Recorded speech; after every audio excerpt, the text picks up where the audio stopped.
Good afternoon, everyone. This is Perfect Tips for Perfect Success. And yes, we are in a new digs. We are in a new studio and we are going live for the very first time.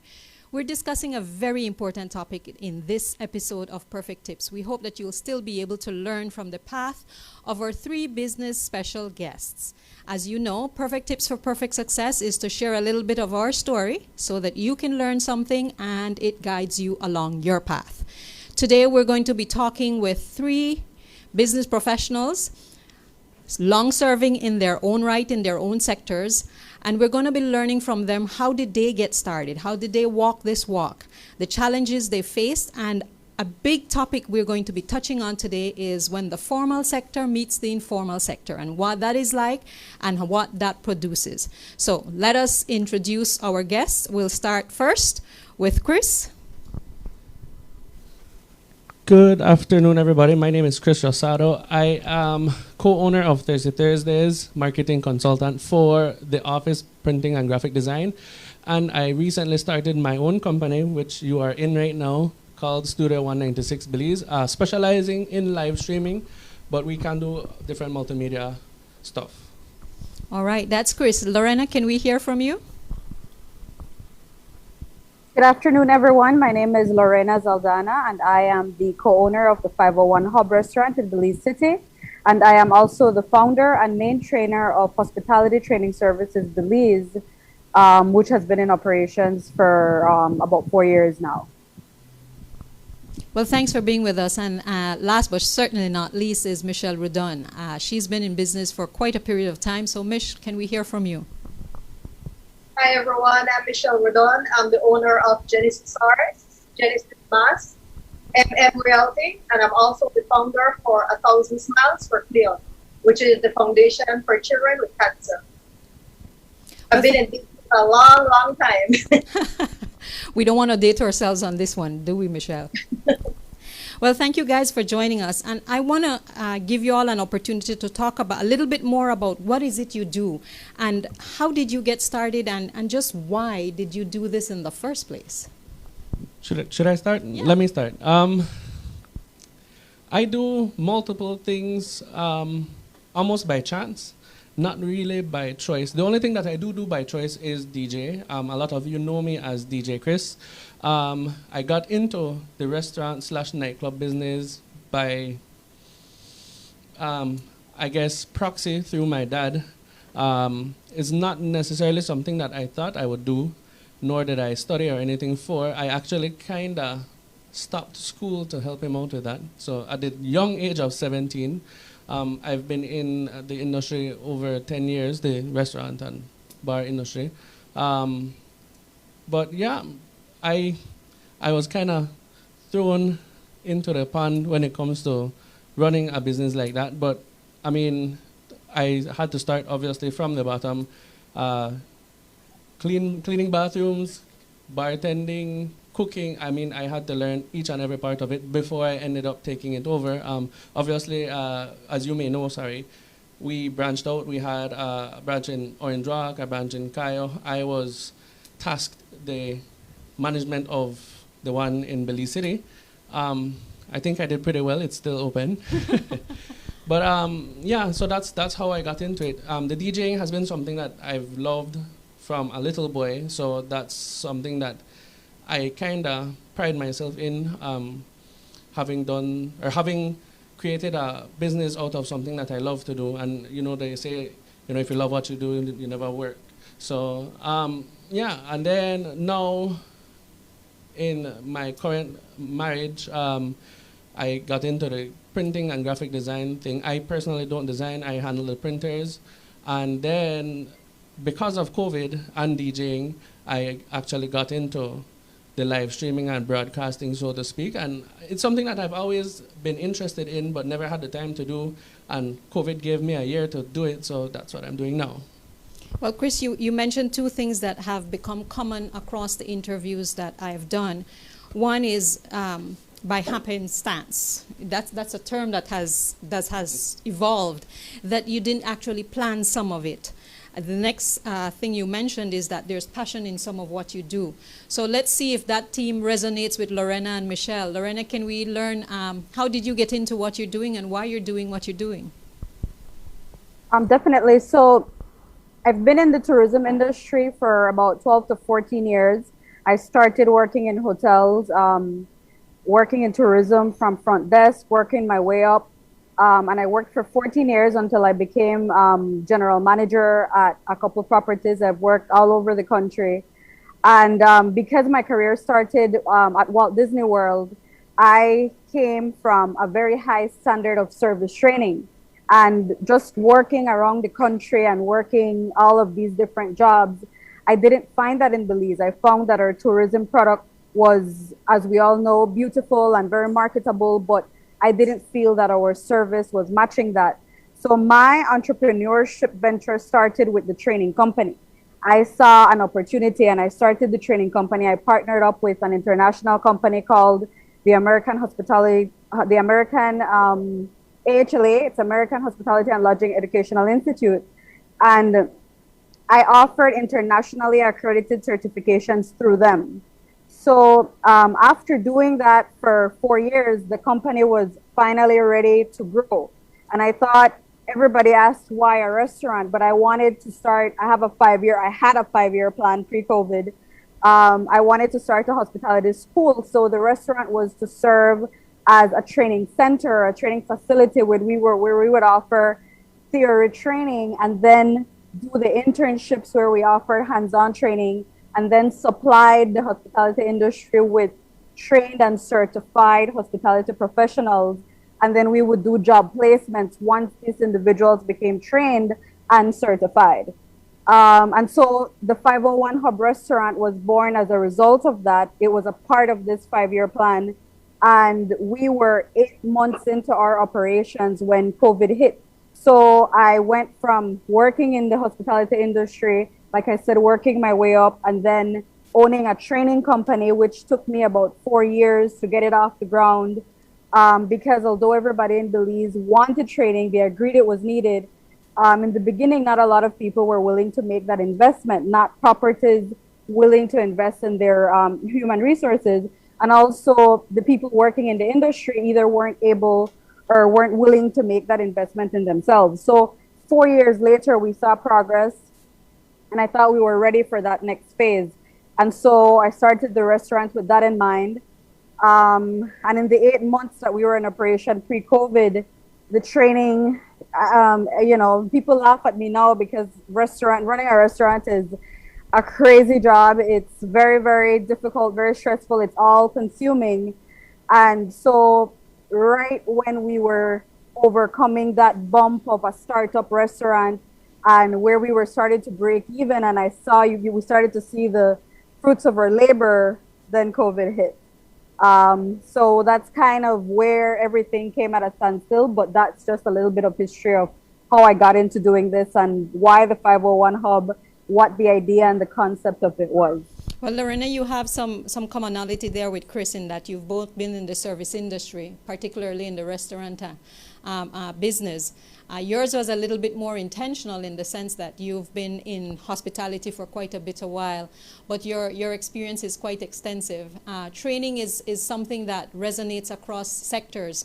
And you're right, not all owners, managers, CEOs see the value in training and make that investment, and particularly because as people would say, well, you're farming, right? You're growing a crop, and you might lose that crop to somebody else along the way. And so some of them are reserved in terms of investing in somebody who may leave.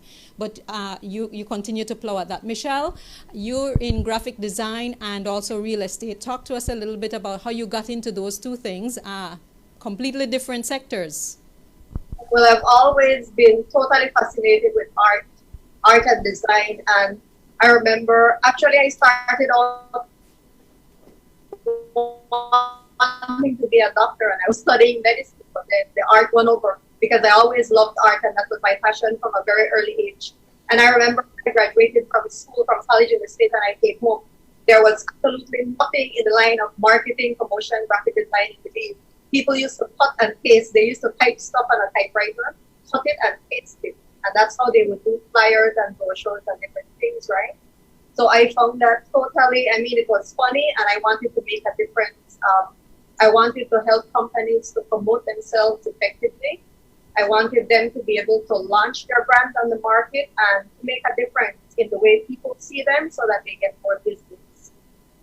Genesis Mask came about last year directly as a result of COVID, because I kept buying masks on the market and I wasn't too happy with them. I wanted something different. I figure, you know what, we're going to be using masks for a while.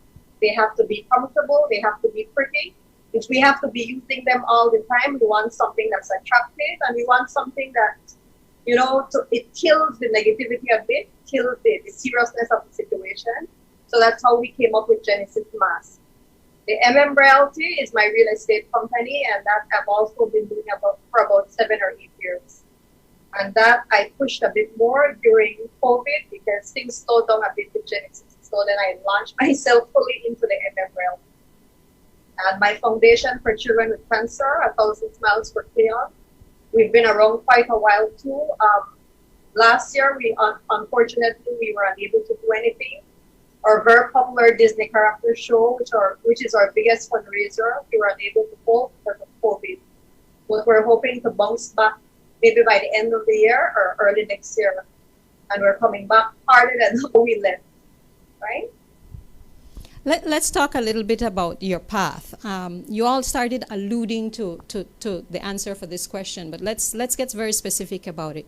What have you learned about along the way to stay relevant, to stay in business, to compete?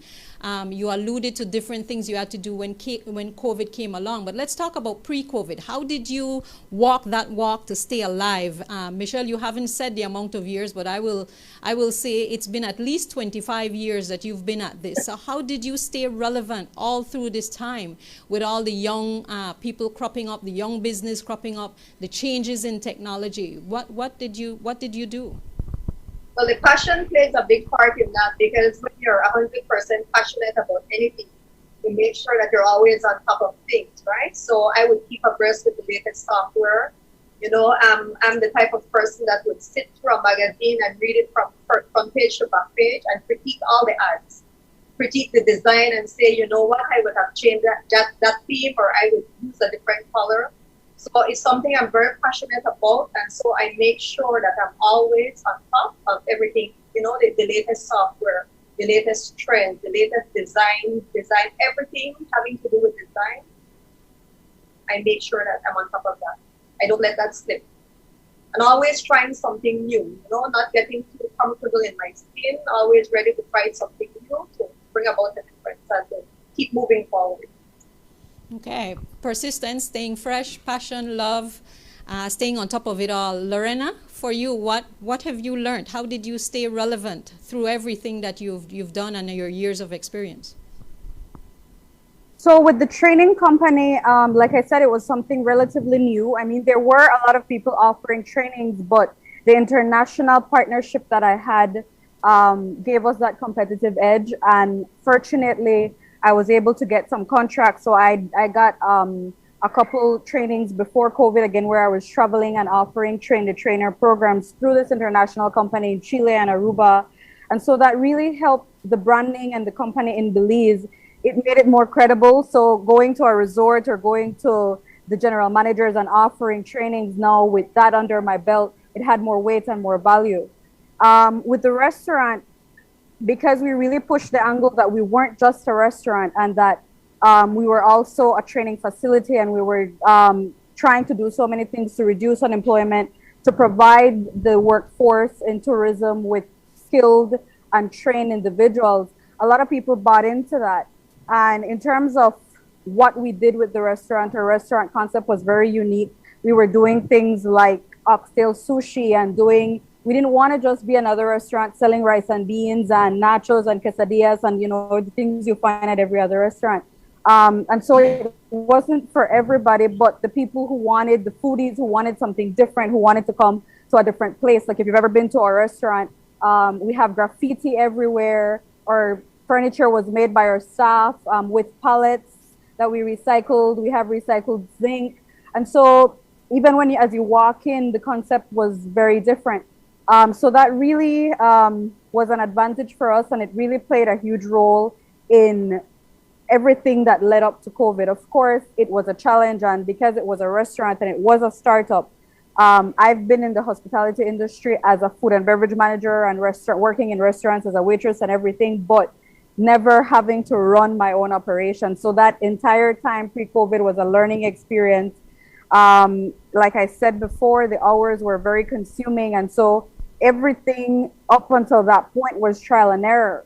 And finally, when I was starting to get the hang of it, and when, like I said, we started to break even, and I'm there happy that we were paying off our debts and we were finally going to see profitability. And I'm there, you know, I think one of the things is how do you, a lot of interviews that I've done, people ask, how do you stay motivated? And I said, well, for me, like I always envision, I always had that vision in mind. And that's what kept me going. No matter how difficult the days were, we, like every other restaurant, we had days when not everybody's going to walk out of here happy, and you get bad reviews and you get people who said, I'm never coming back there. But you always think about the vision that you have and you see that end goal. And then COVID happened, you know, right when you're there waiting to see that profitability and that you're over that bump, you know, this thing that nobody expected just came and just caught us off guard. So for you, it's finding your niche, building that name for yourself, both in the restaurant and in the training. And then some of what Michelle said, you know, just love for what you're doing, passion, drive, staying motivated. Chris, any of that ringing through for you here? Are you saying everything? Yes, everything that they both just said, I definitely can relate to. For me, I am in the entertainment industry on two ends, as a club owner and as a DJ. So I know Lorena's side of it for sure when it comes to the hospitality and having to deal with people, staying current, trying to keep up to date with all the new trends and stuff like that. But when it comes to what I'm currently doing, I guess passion has a lot to do with it. I never like to give mediocre stuff. I never like to give mediocre work. So that's what I use as a drive to keep relevant, to keep current. And that has shown with my DJing. It's shown with how long Thursdays has been open. As much as, I mean, like Lorena said, we have our bad days and good days, but we've managed to keep afloat basically by, I mean, there's just so many things that you can say. There's so many things that we had to do. I can't necessarily just pick one and say this is what we did to keep up or stay alive, stay afloat. COVID was definitely something that we were not expecting. It's a miracle that so many places survived, and I'm sorry for the places that did not make it through COVID. It's been extremely difficult, especially for a place like mine, which is kind of hybrid, nightclub and restaurant. Luckily for us, we are an outdoor restaurant, so we could have made that change. We had some more unfortunate businesses that did not make it through, and that is bad because coming to what I think will be one of our discussions, I kind of wanted places like that to stay afloat so that so many pop-up stuff did not or would not affect us the way it is now. Well, we've been having a pretty little conversation. You know, it's nicely laid out. You are in the restaurant business and the graphic design business. Pictures being but we all know that being in business is not about that. So let's get real. All right, let's really get real. COVID came along. You've been in the business for X amount of years, but it came along. It hit us all. It hit you. Let's get real. What did COVID do to you and your business? Specifically with Thursdays, put us in a rut.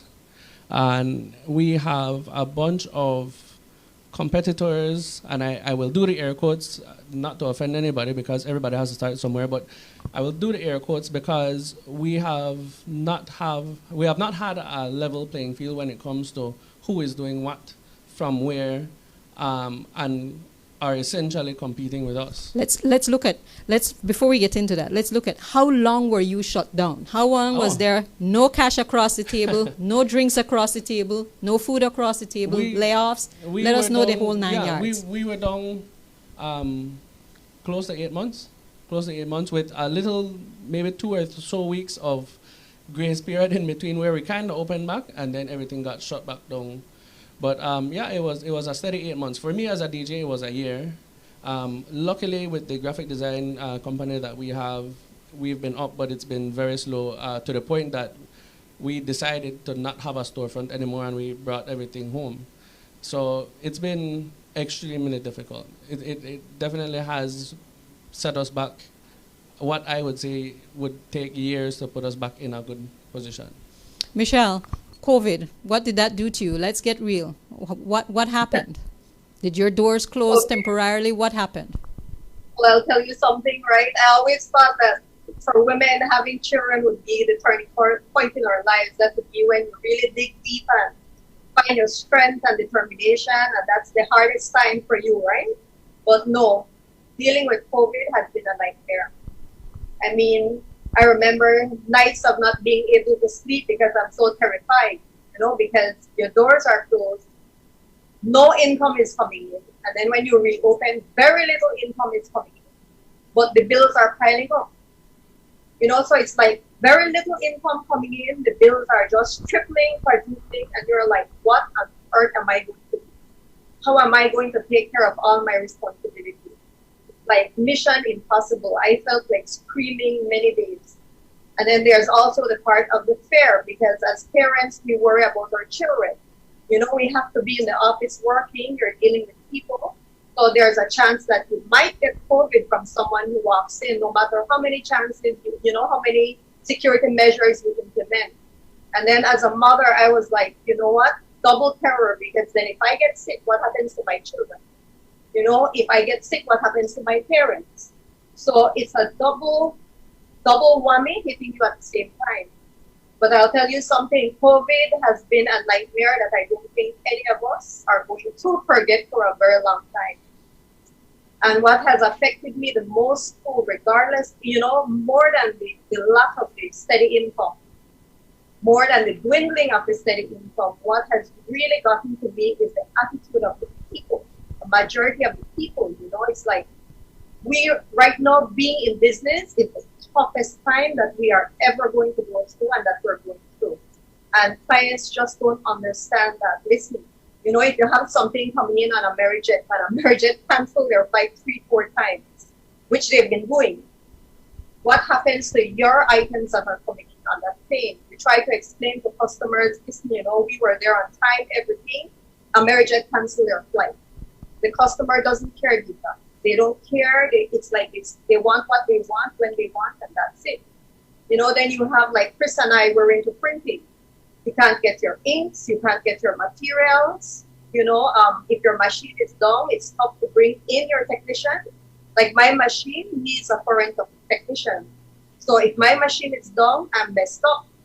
My technician can't come in. Definitely true. If I need paper, not to cut you short, Mish, but that is very, very, very true.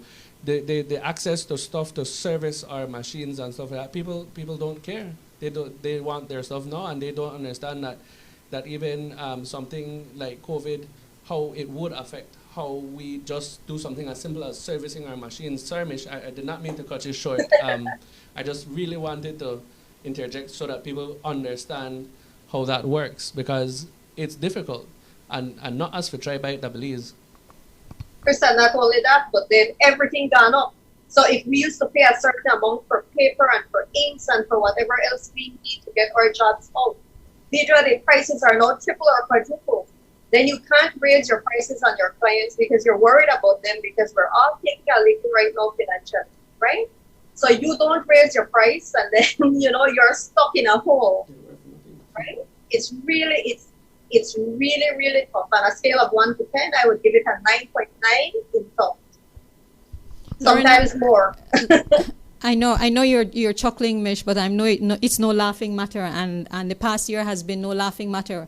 You all are business people, and you're feeling it in the business. You're feeling it. That is affecting your families. Some of us have unemployment in our families for a year and more, and so we're feeling it there. Lorena, in terms of your business, the trainings, of course, we know some of what happened with the restaurant, but let's get really tangible on where it hit you most. One of the things I've said from the beginning is that we haven't talked enough about the mental health issues and the toll it took on all of our mental health. For me, that was something very real. I've always been a risk taker all my life, and to be an entrepreneur, you have to have experience with some level of risk taking. So you know things can go wrong and things can go different from what you planned.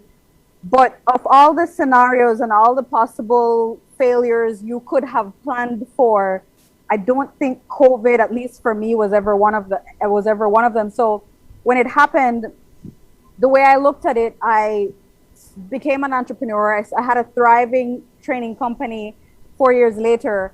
And then because you want to grow and because you see you have this vision and you have this passion and you have this dream, you take everything you've built over not just the 4 years of entrepreneurship, but all the savings and everything from working my way up in my career. And then you invest it so that you can grow it. So when the shutdown happened, when I remember 2 weeks before they actually shut down the airports, the restaurant was like, Belize City was like a ghost town. And I was responsible for a team of 16 at the restaurant alone. And they would all look at me and we would all look at each other, and everybody was showing up to work and we would keep staring at the door waiting for somebody to walk in. And we were talking about everything that could happen. And then 2 weeks later, I remember I had to cut the team in half. And that was one of the most difficult things I had to do, because when you have passion for what you do and when you're investing in people, you create bonds with them and you have plans, and everybody had bought into this 5-year plan that I was creating and sending them home. We had people working from all across the country. So there were talks of, transportation system shutting down and all that. And people were all the way from PG to Corozal to all parts of the country. So we spent the first half at home, and that really took a toll on me. Yes, I thought about the financial parts of it. At that time, you had no way of trying to measure how long this is going to last. So you can't plan to say, well, I'll put this money aside, this will get me by, because none of us, it was so new, and none of us had a clue what was coming next.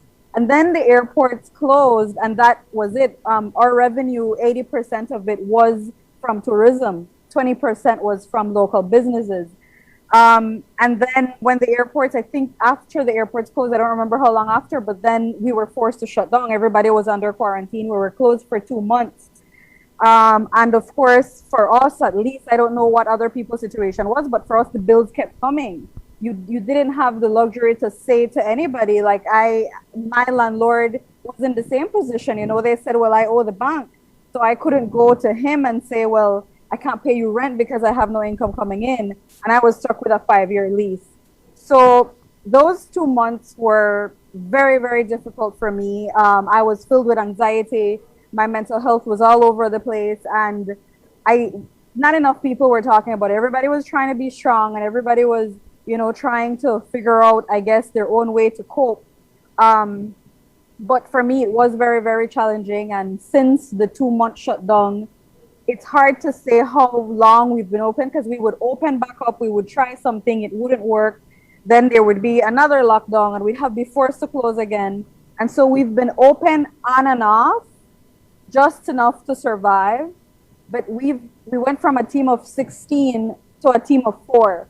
So even on times when COVID cases were low and people started to go out, we were doing the job of 16 people with 4. And like Michelle and Chris have been saying, people sometimes are not very understanding. People want their food now and they expect the same level of quality, and they have all these expectations, which you can't blame them because they're paying money for it. We need the money, so we can't say no.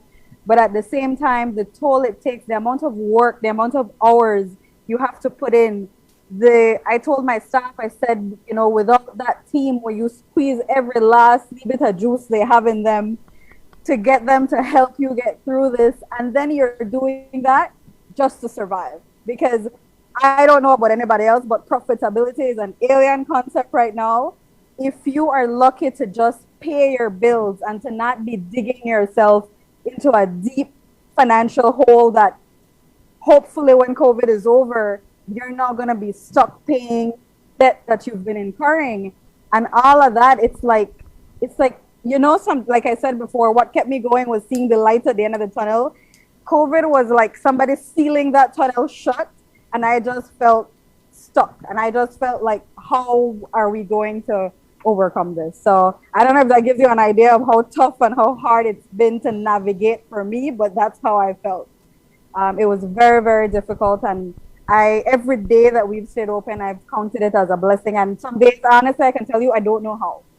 I don't know how we've survived. It's been by a miracle, but every day I've been hanging on by a thread. No doubt, the theme resonates. It was survival, it was being creative, it was just adjusting, remaking yourself, just doing everything to keep enough coming in to keep your head above water. Now, I think for all of us out here who are non-business people per se, in that we don't have these overheads, we don't have a shingles hangout, we don't have rent necessarily to pay for a business, we are still trying to survive. Your businesses were limping, it meant that we were unemployed. But bills for the home are still coming in, just like your bills for your business are still coming in. I think a real stunner was when you hear the figures of unemployment, 30% of people unemployed, and then you hear an almost equal percentage for underemployment. And I think you could switch that around for businesses. How many percentage closed and how many percentage underperforming previous rates. And with all of that, you know that people had to survive. People had to keep eating. We don't have a stimulus check the way the United States does. I posted the other day $1,400 additional stimulus check. That's $2,800 Belize dollars. That's a paycheck. That's not a stimulus check. That's a paycheck for so many families here in Belize. And their flooring is $75,000. You have to be earning less than that. That's 150,000 Belize dollars. That's more than our prime minister earns in Belize. So their reality, as tough as it was, when you think about it, we said, dang, we would have wanted that stimulus check, right? And then everybody else at home trying to earn, no job, means that you have to be doing something to bring in money because bills has to be paid. Now that starts hinting to what resulted with this conversation in the first place. You guys contacted, one of you contacted me and said, you know, this would be a good conversation. It's resonating in our personal posts. And that's the informal sector. COVID created unemployment, underemployment, closures, underperformance of businesses, but it also created an ingenuity in people in that we have to survive, we have bills to pay. The informal sector has always been with us. But I think it maximized in COVID because everybody had to get a little something going, whether it's panades out of the kitchen or margaritas and daiquiris out of the kitchen, or graphic designing on your son's iPad, whatever it is, people had to survive. And I reached out to one of our leading business figures and I asked her, I said, can you tell me what is the assumption in terms of the percentage of business activity in Belize that is in the informal sector? And she said to me, there's no real way to know, precisely because they're informal, they're not registered anywhere, there's no means of surely and tangibly counting that, but they assume it to be somewhere around 40%. And I said that to you guys before we started, and one of you said, no, it must be like 60% now. And I can't argue with that with the level of unemployment we're seeing and the level of closures we're seeing. So let's talk about that. There was this healthy discussion about what the informal sector presented normally and what it presented during COVID. Chris, let's talk about some of that. That is something that I personally posted about. Not necessarily against any informal businesses, but just as a reminder to people that we have established businesses that still need your support, still need your help. We have people that have invested heavily. Some people I know invested their entire savings in certain businesses and have lost everything. So I kind of just touched on it briefly, not in a bad way. Some people take it bad, and people thought that it was about them. But I touched on it just as a reminder, like, guys, I know that everybody's trying to do stuff to survive, to keep afloat, and I applaud that. But just remember, we are still here. There are still people who have thousands and hundreds of thousands invested, and it's just sitting there. We're not making any money off of it. Where is it hitting you? In which one of the businesses and in what forms? In all three, honestly.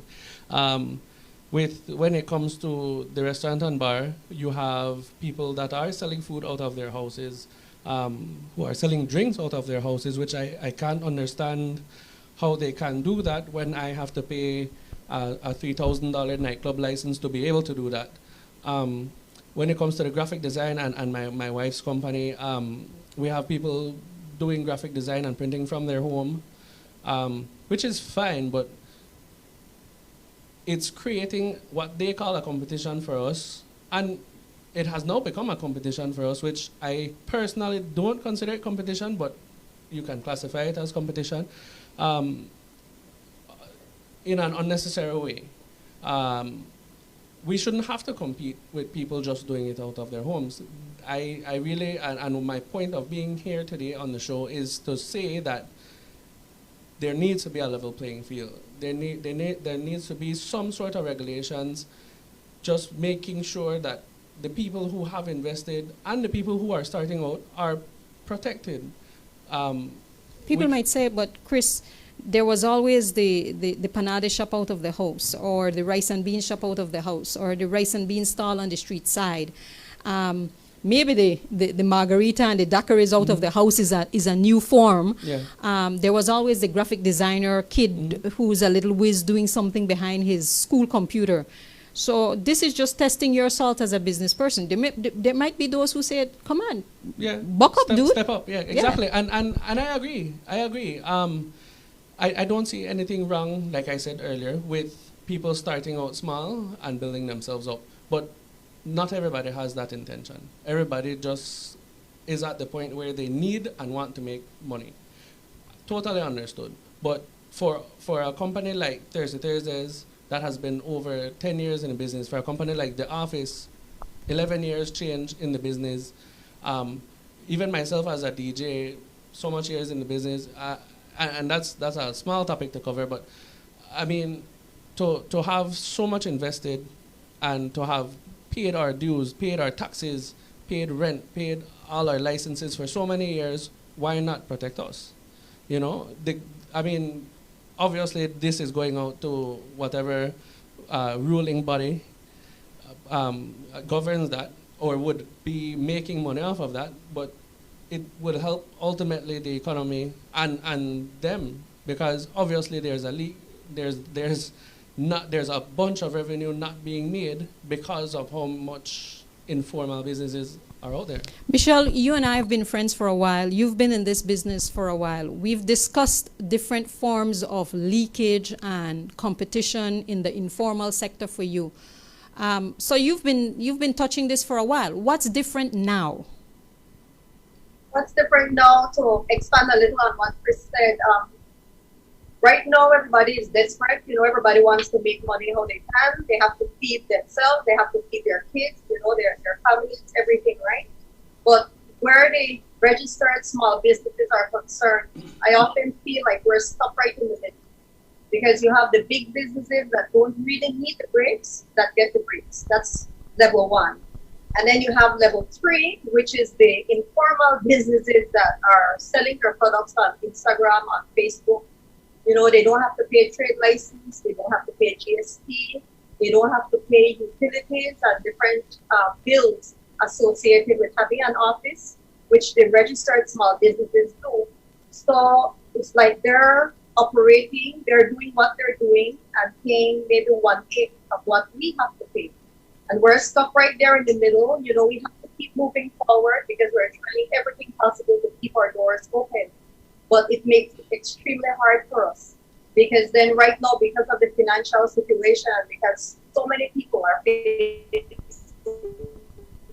so much, you know, financial stress, a lot of people are going for the cheaper route as opposed to paying maybe the actual value of somebody's work, right? And You said the cheaper route, Michelle. Very defensive.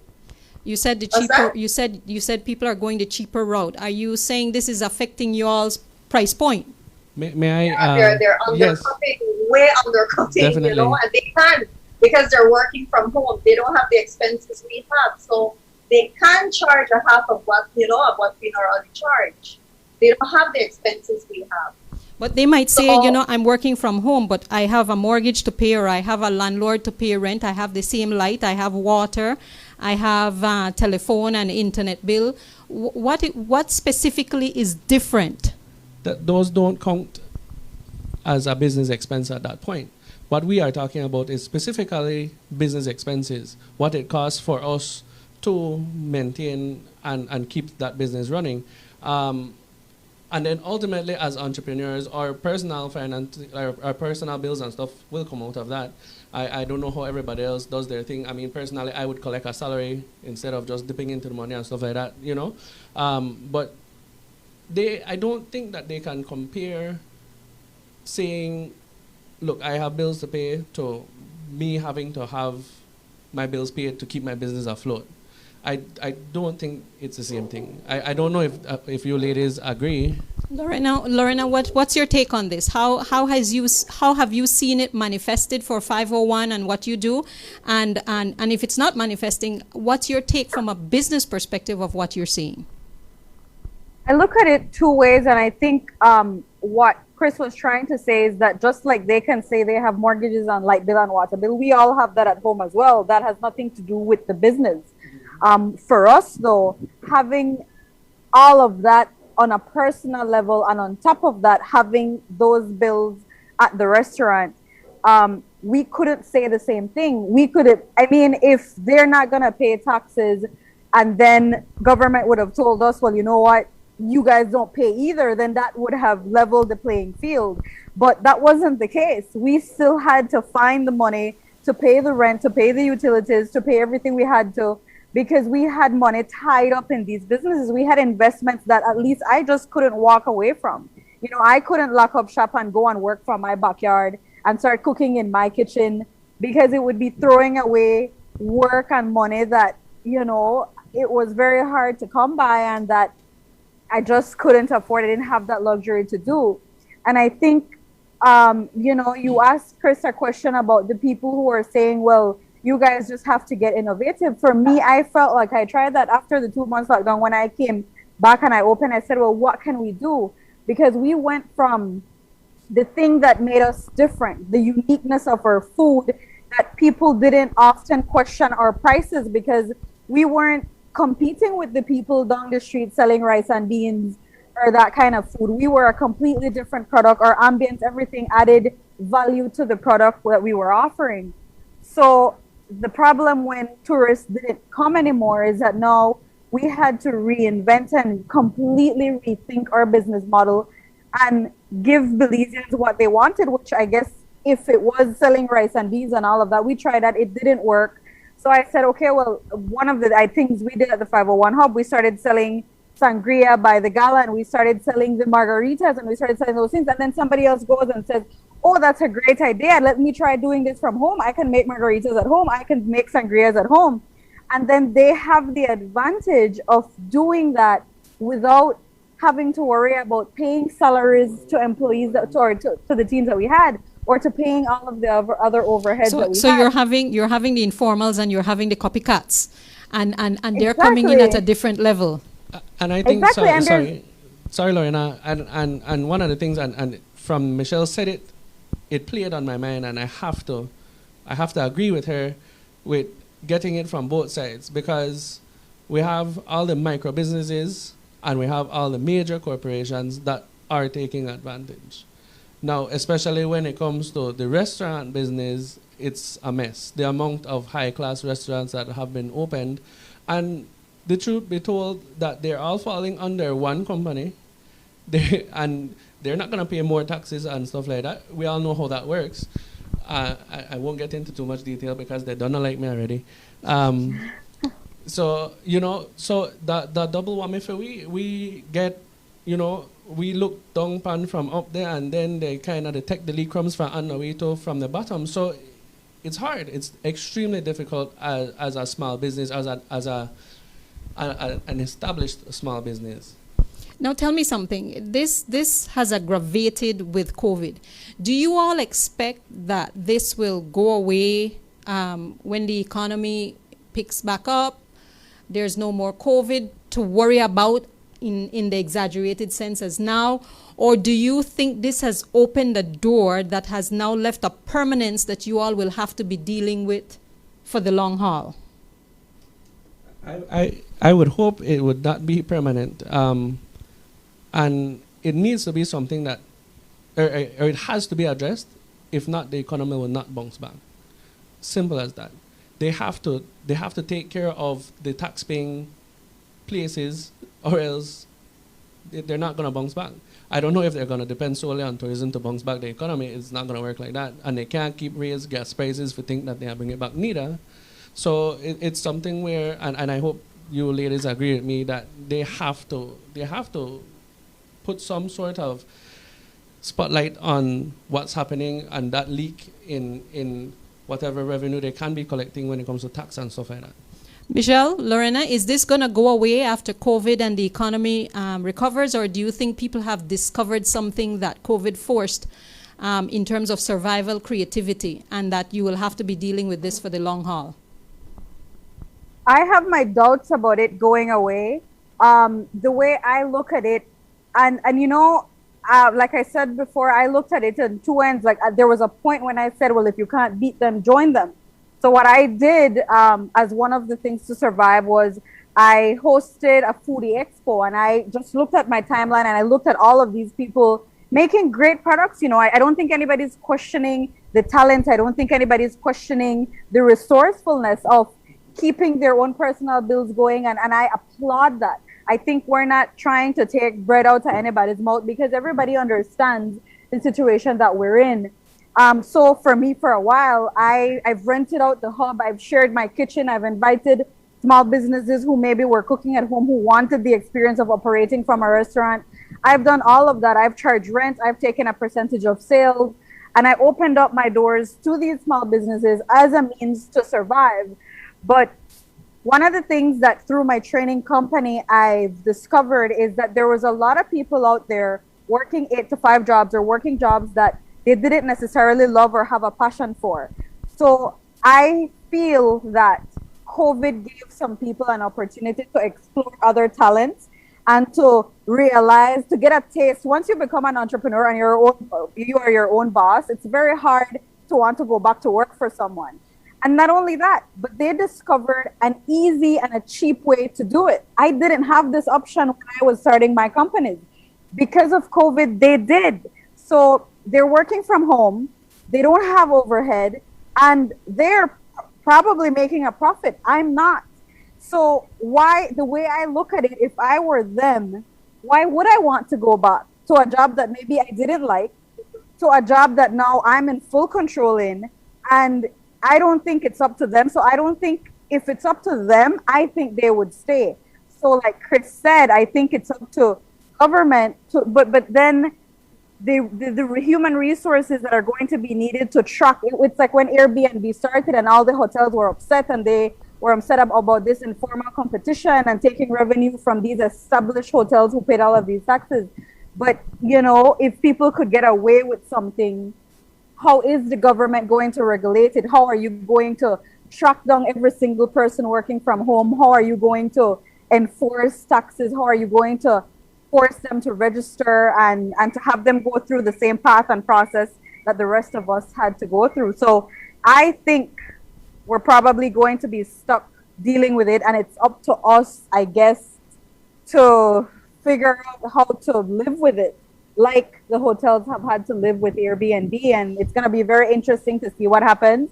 But I'm not very hopeful that when after COVID everybody's just going to go back to work and Chris and I can, and Michelle can continue doing what we were doing and be profitable. And I really don't really see that. I'm not sure that what's going to happen. Chris, as we look at the comments that are coming in on our live at this point in time, I want to just ask Michelle, what are some of her tangible recommendations for closing this gap, for trying to level this playing field from a small business person who's trying to do things right?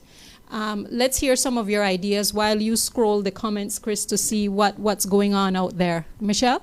That's a very tough one, Deidre. Like Lorena said, we're not trying to take, food from anybody's mouth, because we also appreciate that everybody has to eat. People have to live, people have bills to pay. But at the same time, what is being done to the small businesses is very unfair. So what government would do to amend this, I have no clue, right? Honest to goodness, I don't know what can be done. Maybe some kind of an ease with the bills that we have to pay, maybe a certain payment plan for the taxes. That's the only thing I can think about at this point. Because we're paying trade license, we're paying GST, we're paying social security. We're paying all those different bills that the stay-at-home businesses are not paying. So we're operating at a very distinct disadvantage. And I mean, for a pocket that's already suffering financially due to COVID, it's like the final nail in the coffin, right?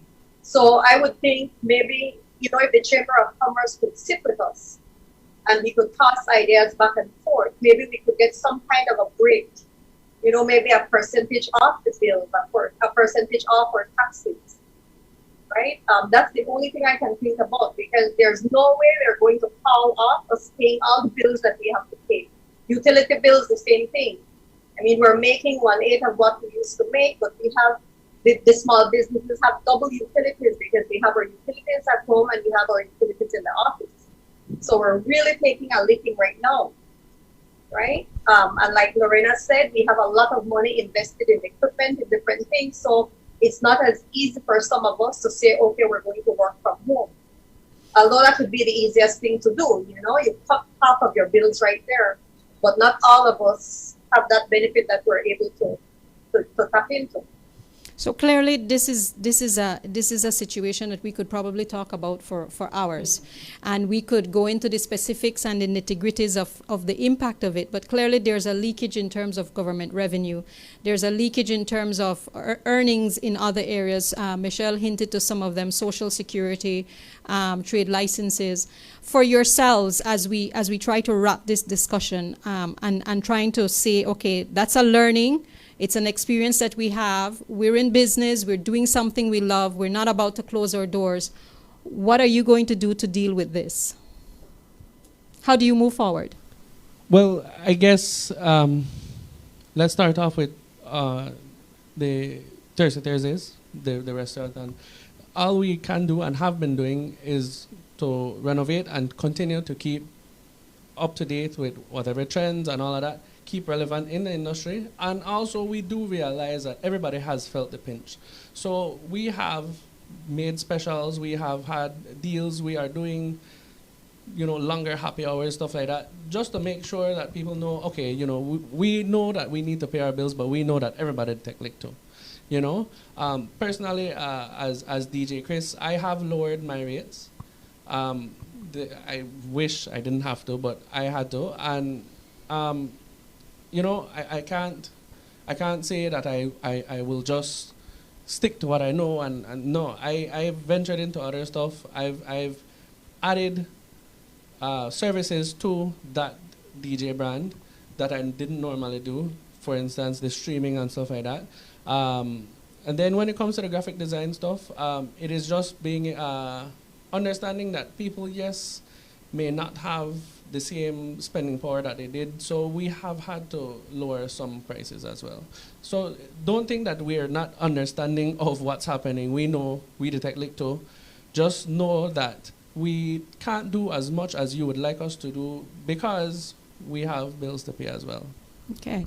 So, Lorena, you shared some of what you did. Chris, you've shared some of what you're doing to adjust. Michelle, let us know what you're going to do to adjust and how people can contact you. And then we will do the same for Lorena and Chris to just reiterate how people can contact you as you try to stay at what you're doing. Well, they can reach us. We're still at the office at 3rd Street, Kings Park. We have our email also. We have our Facebook page up. And basically what we've done, to put it in a nutshell, is try to cut expenses. Like my dad says, tighten your belt, right? Try to cut expenses as much as possible and try to move forward as quickly as we can with the very little that we have to work with. We started our mask because that's a need right now in Belize. It was a need for a long time, so we launched ourselves into that, and that's how Genesis Mask came about. Right, so we'll keep moving. I mean, we've been in business 25 years already, and you know, you need grit, you need determination, you need passion to keep moving, especially in these times. So we just try to keep coming up with different and innovative ways to, you know, to have our services out there. Right, Lorena? So like I shared, I started this foodie expo that I did last year in June. And then in August, we had a small business expo. Obviously, because with the restrictions, we still are limited to the amount of people who can gather. What I did was to kind of take that same concept, but I've been rotating pop-ups. Like I said, there's a lot of very great ideas and products that people may like, but they're all the way in Corozal, or you have Mama G who's come to bring her cultural food from Hopkins and places like that. So for us, my right now, my position is, like I said, if I can't beat them, I join them. And I think in their shoes, if I wasn't already an established business, maybe I would have done the same thing, you know. So I can't blame anybody for trying to make a living. I've even thought about offering consulting services because they are startups. So saying, hey, like, if you're going to continue doing this as a business, let me share my experience with you and let me show you how to do it the right way and how to manage your revenue and that kind of thing. It's not ideal. The competition is chipping away at the little revenue there is out there to spend. But for me, I've had successes with, like, we've done pop-ups with like sushi vendors and places, things that are unique, products that may take away from my food sales, but because they're new and because they're not as easily accessible in Belize City, they bring in revenue for my bar. And so I'm kind of making up. So if there's anybody who has a small business or wants to do a pop-up in Belize City, I'm open to that. I'm open to partnerships. It's very difficult to predict what happens when the doors open and when everybody feels that it's safe to travel, because at least for me, bringing tourism back in, it's a completely different playing field because I'm no longer competing for that Belizean dollar. Like I said, we did very good with when tourism was here with sales and all that. So for now, that's what I'm doing. You know, I'm offering pop-ups. The 501 Hub is located at number 13 Port Street. A lot of people don't know about us. We were only 8 months in operation before COVID, but people come from all over the country. You probably have seen pictures all over Facebook with people on our swing. So, you know, we're just, I definitely have to say that as much as I don't like the unfairness of the situation, it's helped me to stay innovative and to think fast and to stay on my toes. And I think that really that's the best we can do to try to survive and not just be trampled over by this wave of small businesses popping up everywhere, you know. So Chris, how can you be reached? Yes. Sorry. Yeah. So I am on Facebook, Instagram, YouTube, everything at DJ Chris. That's KHRISBZE. For Thursdays, well, you all know Thursdays Belize City on Facebook and Instagram. The office is the Office BZ on Facebook and Instagram.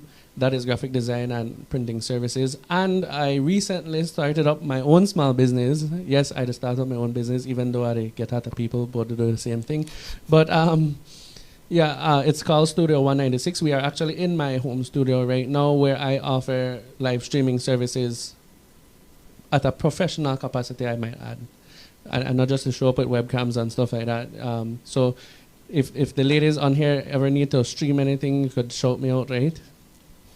Well, thank you guys. Thank you, Michelle. Thank you, Lorena. Thank you, Chris. Chris, thank you for hosting Perfect Tips for Perfect Success in your studio. I am a communications and media consultant under Perfect Green Belize. We've been doing this off and on for 16 years. My husband is also with us. He's a tourism and business consultant, and he does business facilitation services. So from setting up your business plans, your financial projections, to helping you get your accounts in order, your accounting system in order, to looking at your quality assurance for your business, no matter the type, if it's tourism or just a small business, or your business, making sure that you're thinking about quality assurance, you're thinking about safety and standards. He is making his services available. Not ashamed to say, we also suffered under COVID. When BTB did their layoffs, he was one of the directors that was no more at BTB. So look us up. You've been sitting on our Instagram and Facebook page listening to this chat. Perfect Green Belize on LinkedIn, on YouTube, on Facebook, on Instagram. We're professionals giving our service. And we thank you for listening to us. It is a challenge out there, and we wish you all well. We hope that there are lessons that you learned from here. There's a little bit of empathy that you've gained for being in business and for these young business professionals that we had. And it's the story across the board. It's not unique to just these 3 business professionals. But we're in it because we love it. We're giving service that we love in a sector that we've trained ourselves in, that we've gathered our experience, and we thank you. Perfect Tips for Perfect Success. We'll see you again on another episode. Thank you. Bye-bye.